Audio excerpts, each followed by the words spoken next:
This is the intro of the podcast. Hey, that was a great intro, man. Yeah, okay, so this is the real intro for the podcast. So we're going to be doing the reactions to the draft and the reactions to how shitty it... Wait, is it 30 seconds yet? Until I can't curse within 30 seconds or I'll get demonetized. Oh, really? Is that how it works? Yeah. Man, Right. I'm learning so much from you. Thank you. Okay, I think now I can curse. All right. We both did a shitty job of predicting the first round draft pick. So we basically predicted all 32 teams of the first round, and we failed miserably. So we're going to be reacting to that, and we're not going to be going into depth into too many because we want to keep this short. I want to say that we're going to try to keep this long because every time we say that we want to do it short, we always do an hour long. So we want this podcast to be like an hour and a half to 2 hours long about. So yeah, we're just going to be reacting and going into depth. God, I would kill myself sooner. Dude, the interview that we did for you, that was like an hour and 35 minutes. Well, yeah, I love talking about myself. Yeah. So this draft was historical, I think. I think a lot of people have the same sentiment that this draft, something was in the water. Just a lot of quarterbacks taken, some interesting trades, I'd say, and just like a lot of narratives around the draft as well. Like, for example, Aaron Rodgers, what's going to happen with him? Is he actually going to get traded? Is he just going to retire and be host of Jeopardy? Who knows? And then there's the whole Deshaun Watson question mark. Adam Schefter said during the draft that a lot of teams didn't even think he was going to play anywhere the entire season just because of all the shit that's going on with him.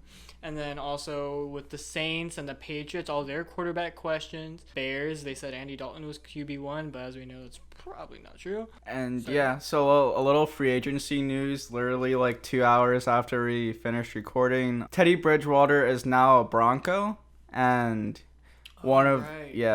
so I think the trade was the Broncos got Teddy Bridgewater, and he was at the Panthers, right? Yeah. And the Panthers got a 6th round pick for him. For some reason, I thought he got traded somewhere else. Broncos. Yeah. Well, I meant before that for some odd reason. I don't know. Oh, no. Panthers had. But yeah, and then Broncos people have been saying are the number one landing spot of Aaron Rodgers as well. So that's going to be very interesting. So the day of the first round draft was an interesting day if you're a Broncos fan. I know Trey Skates was livid about that day. Do you have any other drama not relating to the draft, or should we just jump right into it? No. I think that a lot of people were very happy with the Lions draft, the Chargers draft. Within the Colts fan base, there's a lot of mixed feelings. Yeah, that's about all I can see from social media. Philadelphia Eagles is hit or miss. Yeah. From what I read from Philadelphia fans. I mean, I just written off this coming year off, so I wasn't really excited for this upcoming draft. I had no personal interest other than Devontae Smith. But I mean, I feel like we got the positions we needed. I mean, we just need a full rebuild at this point. So whatever player we pick up, I feel like we needed. Yeah, okay. Let's just go through who we got right. Yeah. Which isn't a lot, and then we can just look around and see which is worth noting from the actual draft. So Trevor Lawrence taken first. Everyone knew this was 100%. They even started setting up Trevor Lawrence's surgery in Jacksonville before the draft. That's crazy. It was kind of set in stone. Oh, and he was also the number one merch before the draft too. His merch sales in Jacksonville was the number one. Wait, really? Yeah, number one. And the previous record holder was Joe Burrow last year. Yeah, because that was pretty set in stone too, because he's a hometown hero. Yeah. And then Trevor Lawrence doubled that in profit. I believe it. Joe Burrow was not the most favorably scouted prospect, but it just happened to work out because he's from the area. Yeah. And he won a championship after all. So, like, Bengals just needed to win. That's what it seemed like. A lot of people just felt like that's why. Whereas, like, some of the other quarterbacks of that class could have had an argument that, they could have been up there too. But it wasn't like, no one was, like, super over the top. Trevor Lawrence was super over the top ever since he got out of high school, basically. Ever since he was in high school, people have been saying that is the next Tom Brady, Peyton Manning. He's going to go on and be, like, one of the greatest. Yeah, I mean, he's only lost 5 total games within his entire career so far. That's including college and high school. So he's pretty off to a hot start. I mean, Clemson's been great as well in general. So yeah, I don't know how that will translate into NFL, but and Jaguars is one of the worst historical organizations ever. Yeah. They got a really great coach. I don't know about their general manager at all. I just know that I don't trust the front office in general. Even if the coach changes things around a little bit, I don't trust the front office of the Jaguars. It just seems like they've been down in the trenches for too long. And, they're a smaller market team in general as well. But, I mean, we've seen turnaround scenarios with, like, the Browns and the Bills, who are teams that, typically smaller market that, through branding and stuff like that, they just all of a sudden pop off and their fan base is loud as fuck now. Yeah. So, I mean, Jaguars got some great sayings like Duval and shit like that. So I'm sure that they can turn around in a similar sense. Shout out to Logan Hess because he's the only Jaguar fan I know. I never want to meet any of them.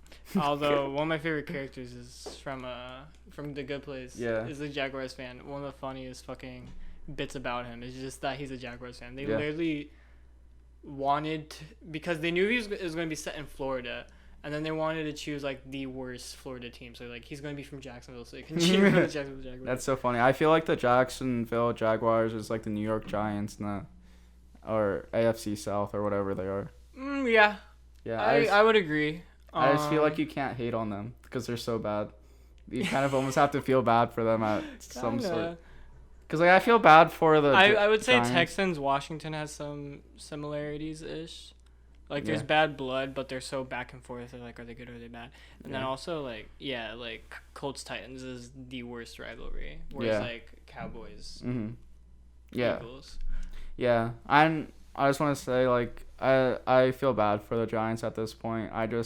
We're 17-5 against them since 2010. We had the miracle in the Meadowlands, and then we'll get to this a little later, but we traded up in the draft, so specifically to get Devontae Smith, because the Giants did confirm that they were going to draft Devontae Smith if he wasn't taken, so that's why the Eagles traded up, but we'll dive more into that later. So Jacksonville Jaguars picked Trevor Lawrence first overall, and then also another lock-in trade was Zach Wilson. Yeah, a lot of people have been weirded out by Zach Wilson. There are a lot of memes about him, just like, since he's from BYU as well. Like, how do I put this politely? Actually, no, fuck it, I'll just say it. How is he going to get along with, like, his black teammates, for example?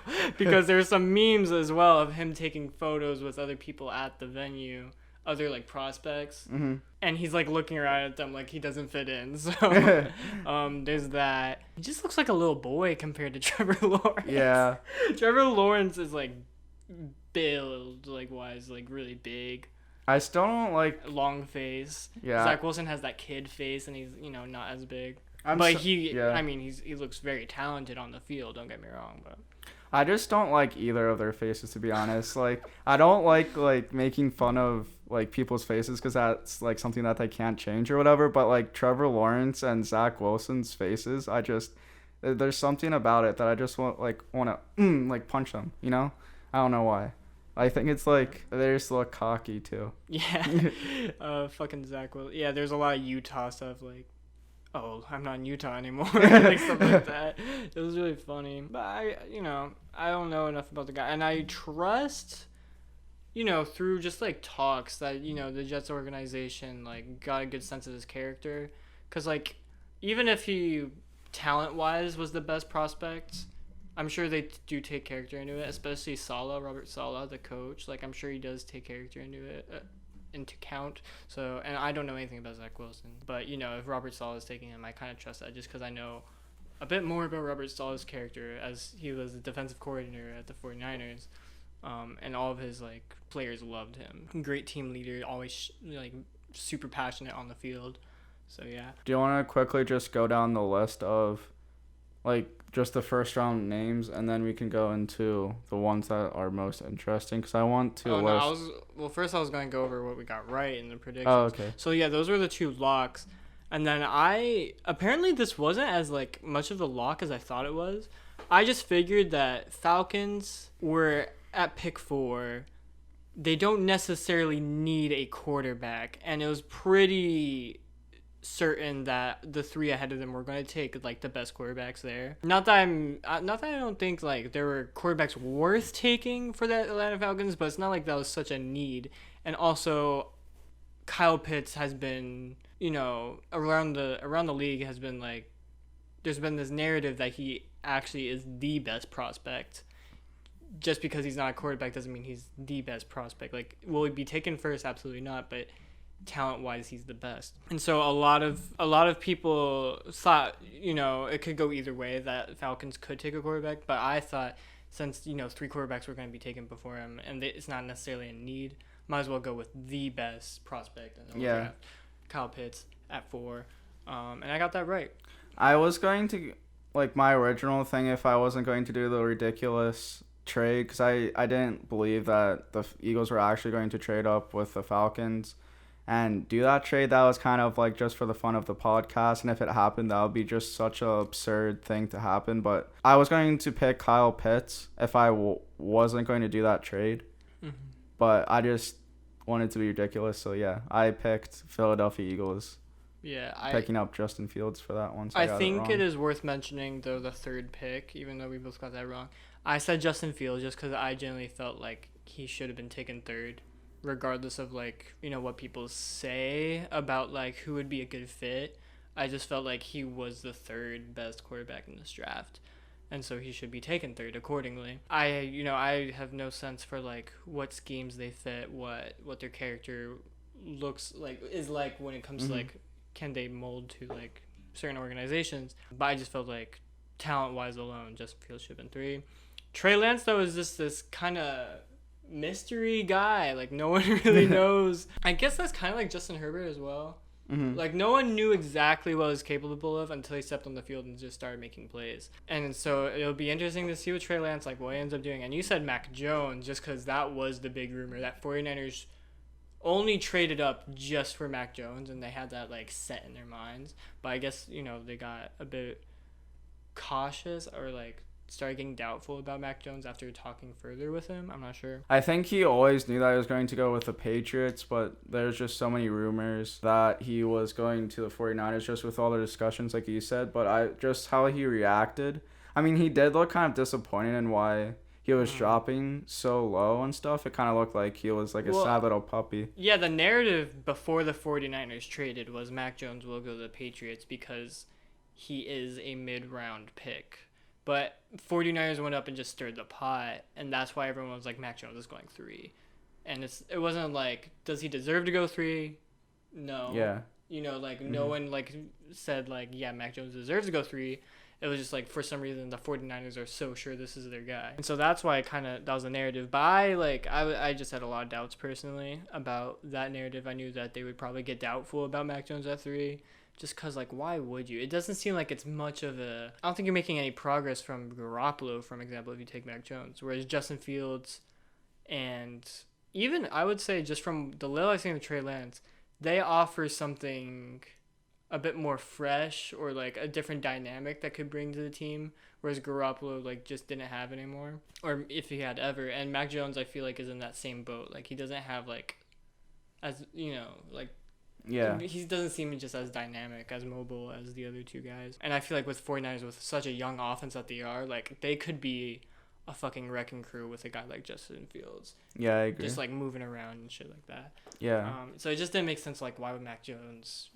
Why would they trade up to 3 for Mac Jones? It just seems they're putting so much investment into something that is basically the same as what they have. Just is also going to take more time to get used to as well. Yeah. Like, might as well stick out with Garoppolo. Yeah, and then I just want to say real quick about the Kyle Pitts thing, too. He's the highest tight end to be ever drafted. The original one was 5th. I forget who that was, but it was some irrelevant tight end that's I don't even think is in the league anymore. But the original highest taken tight end was pick number 5, and Kyle Pitts broke that record at number 4 for highest tight end ever picked in the draft.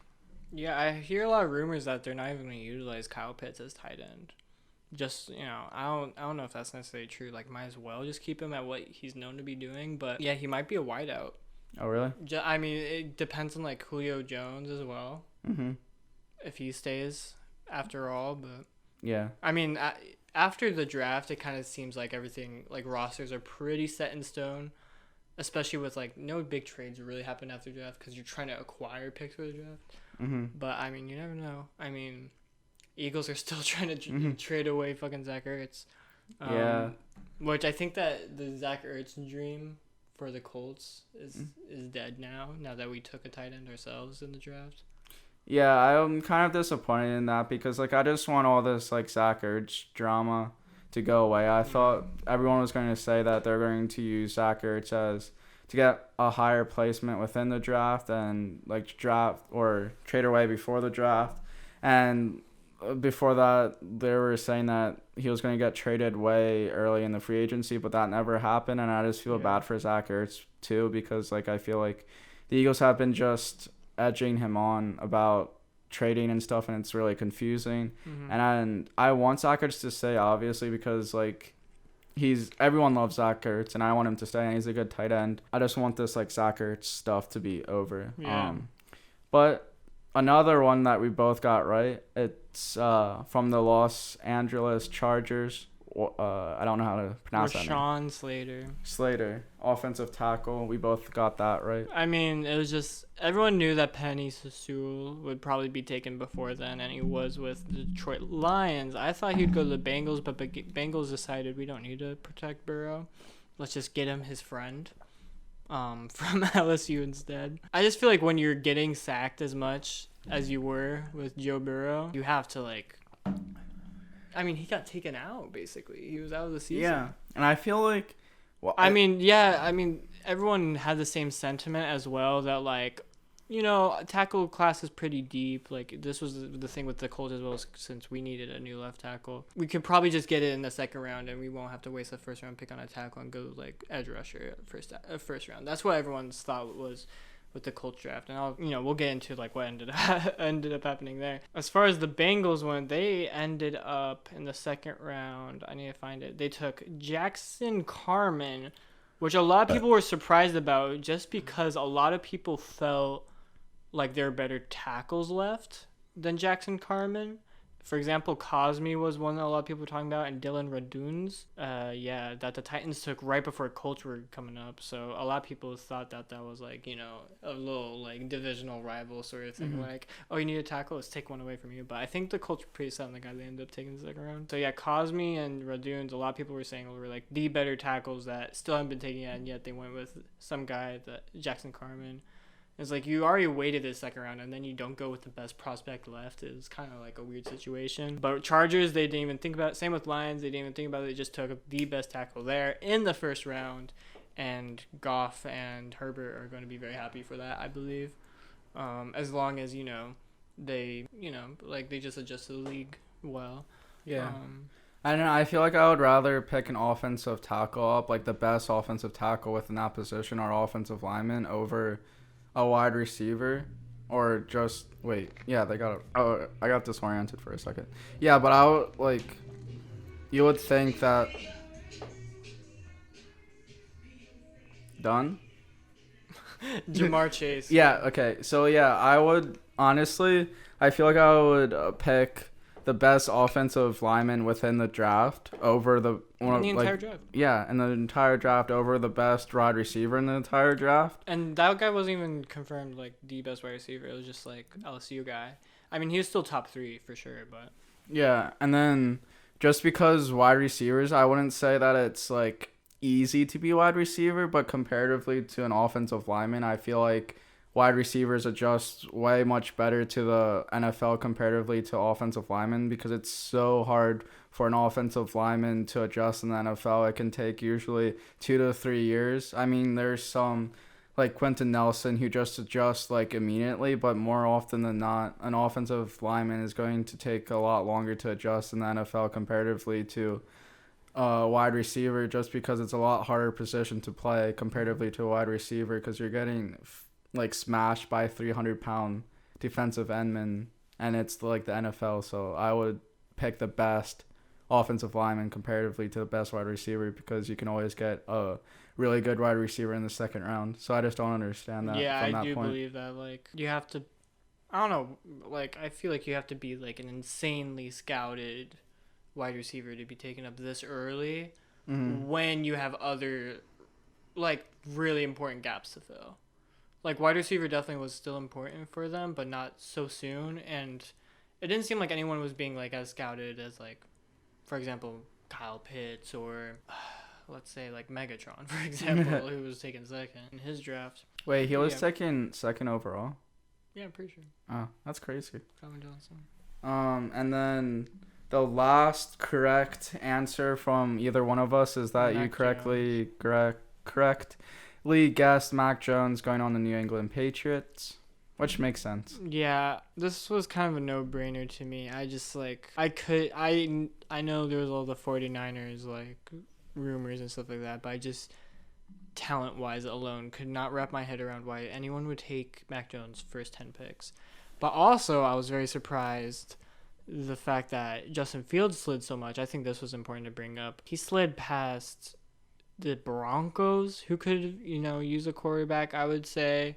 I mean, I know you have quarterbacks that you just traded for in both the cases for the Broncos, Lions, Panthers, but when you're talking about Justin Fields, I just feel like that's not a guy you can pass up, especially for the Lions. I mean, yeah, they needed a tackle for sure, but like it just didn't make sense to me why he slid so far. For the Falcons, that made sense for me to take Kyle Pitts for sure. I feel like Lions, Panthers, Broncos, I'm more surprised by Eagles. I can kind of wrap my head around why quarterback wasn't taken, just because it seems like they were pretty set on Jalen Hurts, who's a rookie, but like Broncos, Panthers, and Lions aren't rolling with rookies, people who have already proven, or like not proven, but like people who have already shown what they've got and it hasn't really gotten them far. Like, yeah, we don't really know what Jalen Hurts' ceiling is yet, but we can get a sense from how much the other guys have played that they're not like franchise quarterbacks. Yeah, and I feel like they're just kind of like band-aid quarterbacks right now. Yeah, and with Jalen Hurts,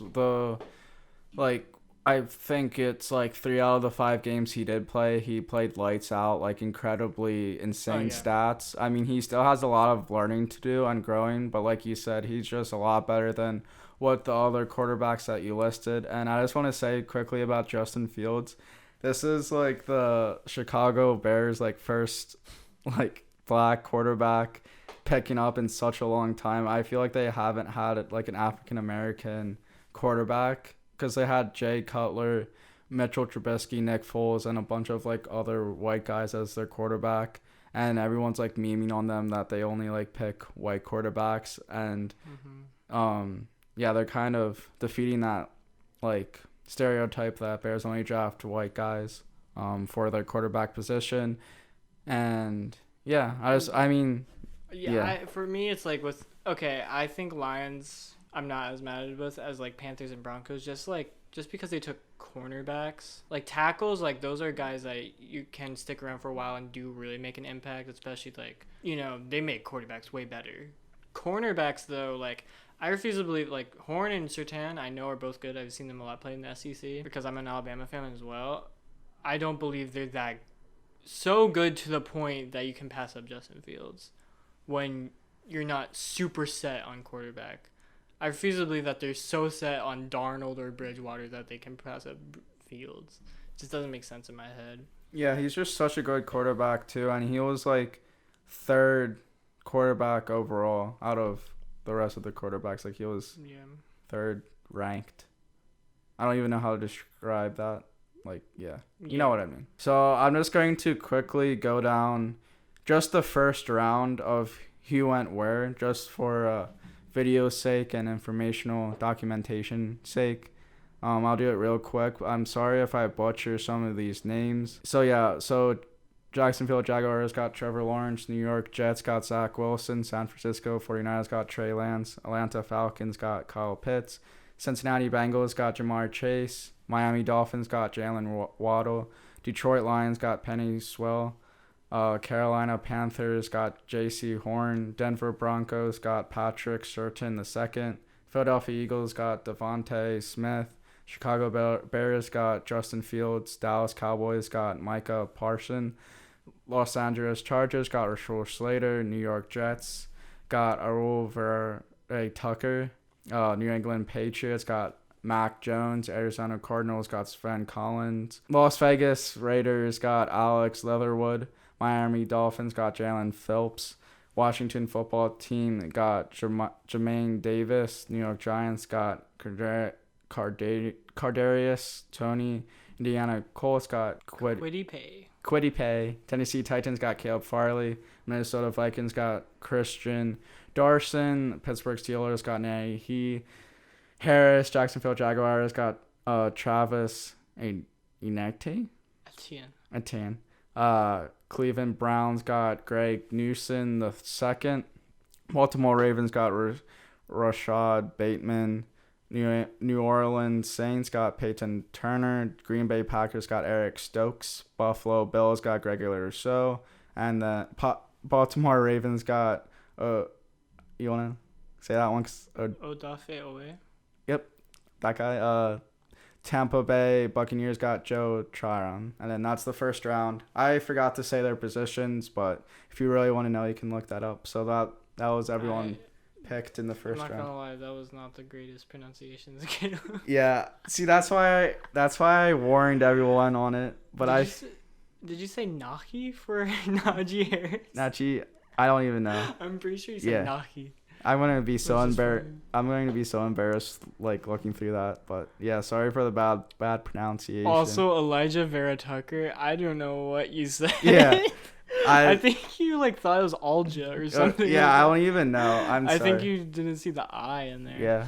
I was going to tell you to do that, but I just thought it would be kind of funny to see if I can try to pronounce it. All right, I need to reset the camera. We're pretty much going to wrap this draft up, but I do want to go over the rest of the Eagles draft picks. And do you want to go over the rest of the Colts draft picks too? Yeah, sure. I've read up on them quite a bit, so might as well. I will start with the Eagles quickly. I don't know too much about each guy that we got except for Devontae Smith and wide receiver from Alabama, and that's the guy that I wanted the Eagles to pick, and I feel like that's what every Eagle fan wanted the Eagles to pick. And so we were at pick number 12, but then we traded with the Cowboys to move up to number 10 overall in the draft to pick Devontae Smith, because the Giants, like I said earlier, did say that they were going to pick up Smith.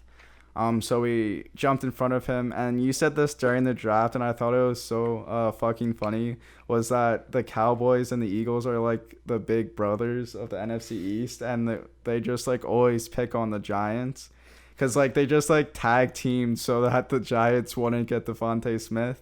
And I thought that was one of the most funniest thing you said that day. For round 2, number 37 overall, we picked up Landon Dickerson, center/guard from Alabama, and I heard he can play anywhere on the line. Yeah, I was gonna say that he can play anywhere, and I heard that from you. So round 4, number 123rd, Zeke McPherson. Zach, I'm pretty sure. Zach? I'm not sure. McPherson. Cornerback from Texas Tech. I'm happy with that pick because we do need help in the cornerback position, and more help on the defense, the better. We always get smoked on the cornerback end. 5th round, number 150th overall pick, we got Kenneth Gainwell, running back, Memphis. I don't know too much about him. And then round number 6, number 189th overall, we got Marlon. Can you try to pronounce that? Because I'm not going to even to try to pronounce that. Tuipulotu. Defensive tackle, USC. Thank you for pronouncing that for me. And then I don't know if that was anywhere near correct. I feel like that sounded correct, I feel. Tuipulotu. You made it sound pretty, so I'm going to assume I want to assume that it's correct. Round number 7, number 234th pick. 234. I don't know why I got tripped up on that. I'm super tired. But last pick, we got Patrick Johnson, defensive end / linebacker, Tulane. The one thing that I will say, though, I am kind of mad because I feel like this is a very linebacker-heavy draft class, and I'm kind of pissed off that the Eagles did not get a linebacker because that's probably top 3 needs that we have on the Eagles. I would say probably wide receiver, offensive line, and then linebacker. I said that before the draft. And I just don't think Patrick Johnson, being how late of a round, it's literally our last pick, and he's so like far behind. I don't think he would make a difference. But we just haven't had a good linebacker in such a long time. And I just want someone exciting on the linebacker position who actually knows what the fuck they're doing. But overall, I like this draft by the Eagles, and I think they did a pretty decent job. And I just curious how to see what they're playing like this coming year. And again, I said this earlier in this podcast, I just don't expect them to go anywhere or do anything this year. I'm super excited to see them play 2 years from now because I think they're going to be a playoff team and even a Super Bowl contender again like they were a few years ago. And I just think since everyone's new, especially since everyone's new this year, I just think it's not going to go that route. And the best record so far that I have is 5-11, and I just don't really see them doing too well. But I do really like too how much young talent they have on this team, especially on the offense. Jalen Hurts is 22, Jalen Reagor is 23. I think the oldest guy on the offensive side, besides Zach Ertz, who's going to be traded away, is Travis Fulgham, I believe. He was 26. Greg Ward is 25. So we have a really young offensive dynamic, which the Eagles haven't seen a very, very long time. We've just extremely old guys for the past decade, I feel, just extremely old. Now, I do like some older guys on the offense, but not as many as we had, because we had Darren Sproles, we had Jason Peters, Jason Kelsey is getting up there. We have Zach Ertz, who's getting old, and just a bunch like Deshaun Jackson, Alshon Jeffrey, a bunch of these old guys who just are washed up, injury prone, and just too old to be in the league and past their prime, and we've just been holding on to them due to sentimental values, which I hate to see, but I'm very happy that we have these younger guys. And I guess another area to address is maybe get a veteran guy in here for the wide receivers, because veteran wide receivers always help no matter what. So if we pick up like not extremely good but like decent just for a veteran presence on that offensive side, that would be really cool. If somehow we got Julio Jones, that would be best case scenario, but that's not going to happen anytime soon. But yeah, that's my 2 cents, and now you can talk about your Colts. All right, so Colts has this narrative that they're really good at drafting, especially Chris Ballard. Staple of Chris Ballard's drafts are he really likes to develop the lines, which was a big need this draft, was the edge and the left tackle, since GOAT left tackle Anthony Costanzo retired. Never really got his flowers. I don't know if he ever got a Pro Bowl or anything like that, but I think he deserved at least one. He was just so consistent.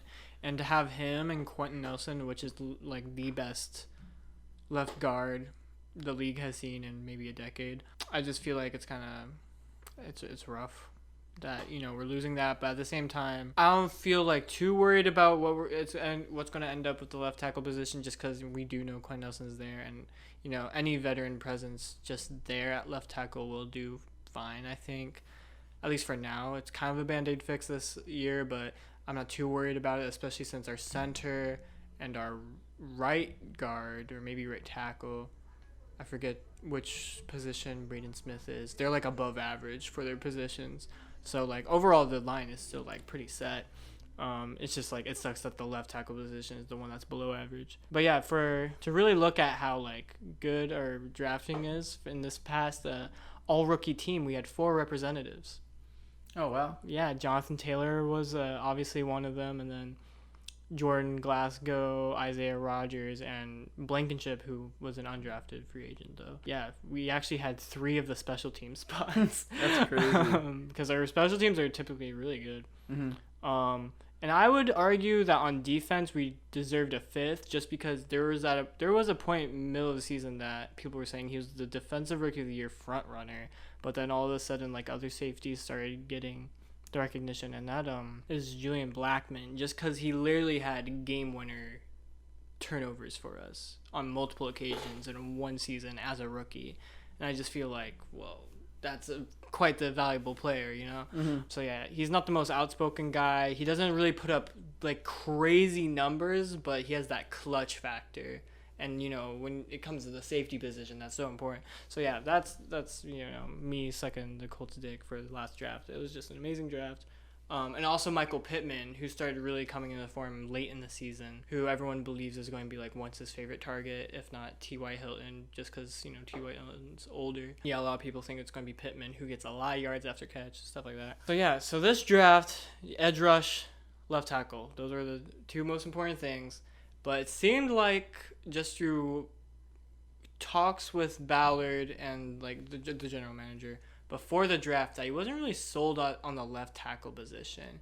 It seemed like he kept mentioning the fact that, oh, we got Sam Tevy from the Chargers organization just this offseason. It was one of the only offseason acquisitions we got. But a lot of people weren't sold on Sam Tevy just because, like, he came from literally one of the worst offensive lines in all football, which was the Chargers 2020 offensive line. Everyone just thought, like, oh, that's a good backup, maybe.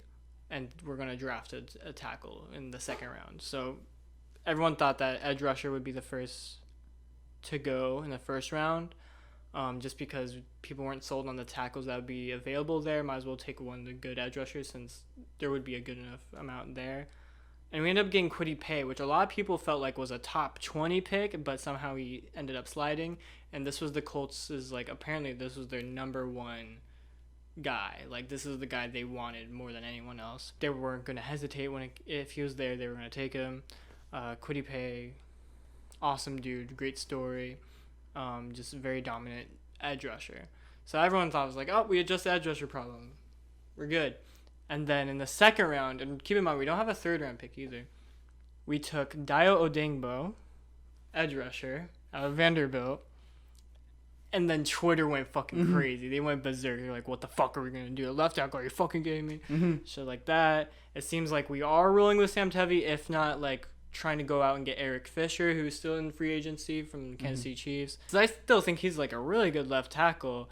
It's a shame that he missed the Super Bowl, because I think if he was there, it would at least been a close game. Like, no way he would have, you know, Patrick Mahomes would have gotten pressured that many times. I just feel like that backup left tackle was not doing his job. Anyways, Dayo Odeyingbo, this is a guy that they were also really sold on, and they had an idea that there were teams behind them, and they specifically said the Rams, that might have taken them if they didn't. So they just went ahead and did. And a lot of the reason why people were so sold on this guy is because talent-wise, he's a first-round pick. But I think he had a ACL injury, like around the Senior Bowl, or something like that. Maybe it was. I don't think it's an Achilles. What was it? Let me see if I can find it. Yeah, he tore his Achilles while preparing for the draft, which made his stock like plummet basically. But he would have been like a first-round pick. So basically, the Colts went and took 2 first-round edge rushers, talent-wise. It just means that, you know, we have to wait to see, you know, Dayo health-wise. We don't even know if he's going to play at all during the season. But he says, like, hey, I'm getting healthier. I should be around at least by mid-season, maybe. I don't know if he actually gave that timeline at all, or if any timeline. But a lot of people say, like, mid-season. And he'll be ready. And, like, you know, that's an investment for sure. It's a bit of a gamble, but definitely the type of gamble that our organization would love to have, especially, you know, we had Mathis Freeney, one of the best edge rusher duos. Like, if that comes into form, and then with all pro DeForest Buckner in the middle, we're you're not going to be able to stop us, like, simply because DeForest Buckner's getting double teamed a lot, and you simply can't do that when you have 2 first-rounder edge rushers, at least talent-wise, at least that's what the scouts are telling us, coming from the sides. And then also Grover Stewart in the middle as well is also a great defensive tackle, who we re-signed. So, yeah, there's that. 4th-round pick, we took a tight end. This is a very Frank Reich pick. Frank Reich loves his tight ends. We know this, especially with the Eagles, obviously. A lot of people were being like, oh, this tight end, everyone's saying that he can't block, which is like, well, we didn't need a tight end who blocks. We already have a couple of tight ends that can do that blocking. We just need someone for Wentz to throw to. Like, this guy, as far as, like, efficiency goes with yardage and stuff like that, yard after catch, all that shit, he's amazing. Fucking Kylan Granson out of SMU. I think Wentz is gonna fucking love him as long as he, you know, comes into form. And he just seems like a very, like, infectiously enthusiastic guy. Great for, you know, the team to be around, especially since we didn't really get any extra, like, playmakers on the offensive side during the offseason. I think this was a really important move. And then the rest, Sean Davis, safety out of Florida. Yeah, I mean, we did need some defensive back help. A lot of people aren't really sold on, like, our cornerbacks especially, but, you know, having some young safeties would be nice. I think we've taken a safety, like, every draft now. I'm not sure. In the past 4 or 5 years. Then there was Sam Ellinger, another quarterback taken in the draft. I think that's the most interesting person drafted by the Colts. Yeah, a lot of people weren't really expecting a quarterback just because we did have 3 quarterbacks already. One of them is technically a rookie just because he wasn't picked up during the 2020 draft and wasn't there for the season at all. Maybe he opted out. I'm not sure. But he was from, like, that 2020 class. Sam Ellinger will compete with Jacob Eason, I guess, for the backup role, if not being 3rd string. Jacob Eason was taken 4th or 3rd round last year out of Washington. So just based off of rounds, we can get to, you know, estimate that, you know, Jacob Eason's going to beat him out, especially because Jacob Eason, like, a lot of people say, like, he's got the arm to be, like, one of the best quarterbacks. It's just his decision-making that needs improvement. Whereas Sam Ellinger apparently is a great decision maker. It's just, like, he's not the most athletic guy or something like that. Apparently he's a great character, though. I think one of the most interesting guys is Mike I don't know how to say his name. Strahan, maybe? Strachan. No, you don't pronounce the CH, I'm pretty sure. I'm going to say Strahan. Michael Strahan from Charleston. No one even knows what this university is. What the fuck? It's from the MEC, the Mountain East Conference. How? A Division II guy. Well, I mean, this is the 7th round. So, yeah, like, you're going to find these type of guys in the 7th round anyways. But let's look at his measurables, okay? He's 6'5", 226, and he runs a 4.45. Damn. You were comparing him to Megatron. I was, because Megatron ran a 4.35, which is faster. And obviously he's no Megatron, because Megatron, you know, proved he was Megatron, you know, before the draft because he's taking 1st round and shit. I don't know, like, just imagine this guy, like, if he really comes into form, even if he's just like a WR like 3 or 4, like, he doesn't even have to be like one of our best wideouts. Just like a guy you throw in there, Hail Mary maybe. Yeah. Something like that. Like, he can. I'm pretty confident like he's gonna make some plays that are gonna like break the internet or something like that. If, you know, he's not like a complete bust. If he's just like a guy that can be a good backup, like role player there when you need him, I think he'll, like, you know, be really good for us. I mean, that's basically all you can ask for out of a 7th round pick anyways. Yeah. So, like, yeah, that seemed like a really good pick as far as, you know, just looking at like what round he was taken. And then the last one was a tackle, actually. The last pick of our draft in the 7th round was a tackle. From Penn State, I believe, and he was also being listed as a guard, so I think he's another one of those, like, you know, versatile guys where he can play anywhere. But a lot of people were mad about that. A lot of people were saying, like, Ballard was, like, almost trying to tease us with that. The fact that everyone wanted him to take a tackle in the first 2 rounds, and then he just took him last pick. R.I.P. Carson Wentz's career. Yeah, that's what everyone's saying is, like, Carson Wentz stepped into another dumpster fire or something like that. I don't know, as far as the offensive line went. Yeah.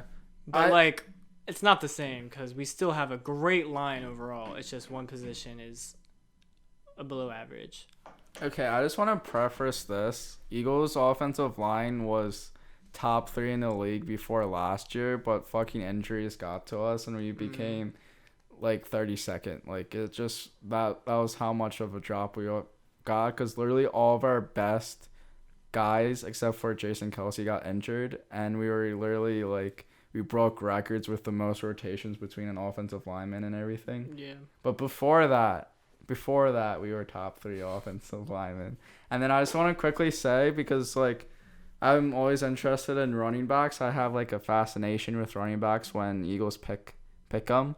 So I know it's like number 150th overall 6th round guy or whatever. I feel like every single draft, Eagles always are trying to replicate Darren Sproles-esque guy. They always pick a running back in every single draft. I swear to God. And it's literally trying to replicate Darren Sproles, what we had with him. And Kenneth Gainwell is literally Darren Sproles. I mean, he's like 5 inches taller. He's under 6 foot. 194 like pounds, and I was just watching his highlights. He's fast, he's quick. He doesn't exactly have the same exact build as Darren Sproles, just because Darren Sproles is so short, but he has more of an upper body than Darren Sproles, but his legs are the exact same. But I feel like he's more of a wide receiver than anything, just because of his route running and just how he can catch the ball. So I feel like he's versatile in that, and I feel like he could literally be listed as a wide receiver too. He's kind of like a Kyle Pitts situation where he can be listed, but I'm kind of interested to see where he's placed, and I'm kind of tired, to be honest, of him or of the Eagles trying to replicate Darren Sproles, because we got Boston Scott, who's literally the same exact build as Darren Sproles as well. But we always been drafting shifty like running backs throughout like the past 5 drafts, just trying to replace Darren Sproles. So yeah, I just thought it was interesting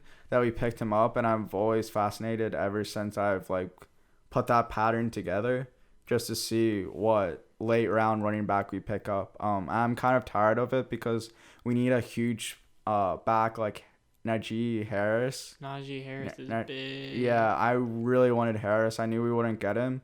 But I just miss the LeGarrette Blount kind of guys and Derrick Henry kind of guys. I feel like if we got a huge guy like that, we would be unstoppable with Jonathan Taylor.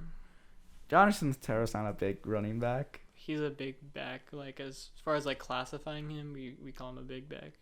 Oh, because like our small back is okay. The other guy, Nyheim Hines. Comparatively, just. I guess comparatively, but like, yeah, I would still say Jonathan Taylor's one of like bigger builded guys, like especially upper body.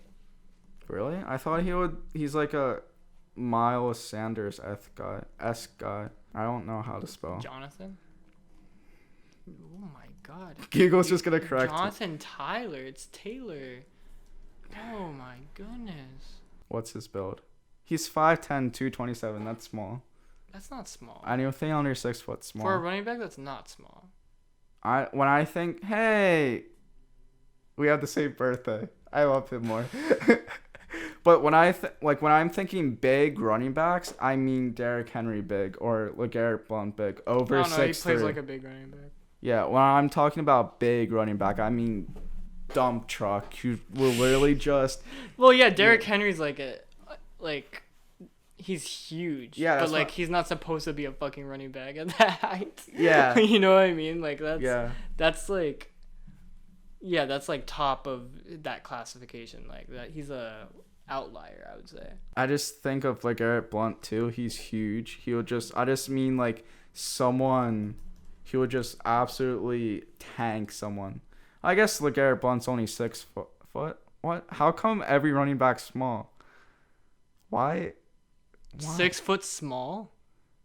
How is that small for a running back? What are you saying? I'm thinking like wide receivers and quarterbacks and like offensive tackle on tight ends and stuff. Like literally anyone else in the league is over like 6'3". Okay, yeah, but running backs are typically within the 5'8" to 5'10" range. Really? Yeah. Why? Because they're supposed to be small. They play small typically, except for Derrick Henry. He plays like he's going to fucking run you over no matter what. He's the outlier. All right. You want to know how big Christian McCaffrey is? Yeah, I was going to type him in, but I know he's a small guy. 5'11". Yeah. What? Okay. I stand corrected. I would say I think Jonathan Taylor actually plays very similar to McCaffrey. Yeah, I can see that. I don't know. I just always thought Except big guys. McCaffrey is lighter. He's actually 5'11", but lighter than Jonathan Taylor is. Then I guess what I'm saying about Kenneth Gainwell, he's a big running back then, because he's how I was literally just looking at this. But he's 5'11". Oh, yeah, he's 5'11"? Yeah, he's 5'11", yeah, 194. Call him a big back. What was Boston Scott? Isn't he like a small? He's 5'6". Jesus Christ! Yeah, that's like our Nyheim Hines. Yeah. I fucking love Nyheim. All right, Hines. forget what I said about the Darren Sproles thing. I thought running backs were a lot bigger than that. I thought they were like average, like 6'3". Oh fuck! Wait, man. Dude, Marlon Mack is our biggest back though. He's a 6-footer. I'm trying to think of what are other like tall running backs. Tall running backs. Eric Dickerson was 6'3". Jim Brown was 6'2". Matt Forte was 6'2". Yeah, Arian Foster was 6'1". Damn. Brandon Jacobs 6'4". Jeez. Yeah, but that's like when I think of like big backs, like huge guys. Like Adrian Peterson was 6'1". Yeah. That's what I'm talking about. like DeMarco Murray, LeGarrette Blount. I thought there would just be a couple inches like taller. I guess more of a build. Just like steamrolling guys. Marshawn Lynch was only 5'11". The fuck? Okay, I just saw I just thought they were all like a few inches taller. Alright, I stand corrected. But Marshawn Lynch is big otherwise. Like I guess tallish. I guess like 6'1", 6 foot, and have meat on him like Marshawn Lynch. Yeah, the thing about Derrick Henry is he plays like Marshawn Lynch, but actually big. Whereas Marshawn Lynch, like, not to say that Marshawn Lynch wasn't like big, but you know, Derrick Henry can get away with all the shit Marshawn Lynch did, but so much bigger. You know what I mean? Henry's a tank. He's literally 6'3" and 238 pounds. Yeah. He's so big. How the hell do you stop him? I would just run away. No, it's impossible. And then like Colts defense, like on the 1 yard line, that's all they focus on because like DeForest Buckner can swallow up that guy like no problem. And like even like if we tackle him by the legs, our cornerbacks can even take him maybe, but that's only when he's like to the side. But if he's going up the middle, you have to depend on DeForest Buckner. So like the entire line is just focused on getting DeForest Buckner through the middle and stopping him. And then meanwhile, it's a fake to Henry. Yeah. And then fucking Tannehill just runs to the side and does his little thing. Yeah. So fucking annoying. He does that to us like once a game, and we always get mad about it. But at the same time, it's like, how else are you going to deal with it? Because like, if they give it to Derrick Henry and we're focused on Tannehill, then it's a surefire way that way. Yeah. Oh, I think it's kind of funny that his middle name is Lamar. Like Lamar Jackson. What? I don't know. What? Well, because like it's Jackson's not in there though. Yeah, well, I don't know. Like Lamar's a common name. It is? Yeah. How common is Lamar? You've never heard Lamar before? I've literally only heard of Lamar Jackson. Lamar's a common name. Here, I'm just gonna search in Lamar. We have Lamar Odom, Lamar Stevens. I don't know who any of those people are. Oh my god, you don't know Lamar Odom? Yeah. Records indicate that there are 31,295 boys in the United States have been named Lamar since 1880. That's not a lot. I guess it's the U.S. I guess it's not a common U.S. name, but I guess it's I would have thought it would have been more popular than that, but I mean that's still kind of popular. Since 1880, I guess. Wait, how many people are named Caleb? U.S. top 100. Well, duh. All right. Let's end this because I don't want to reset it again and it's too much work. Do you have anything else? Yeah, we really got off topic.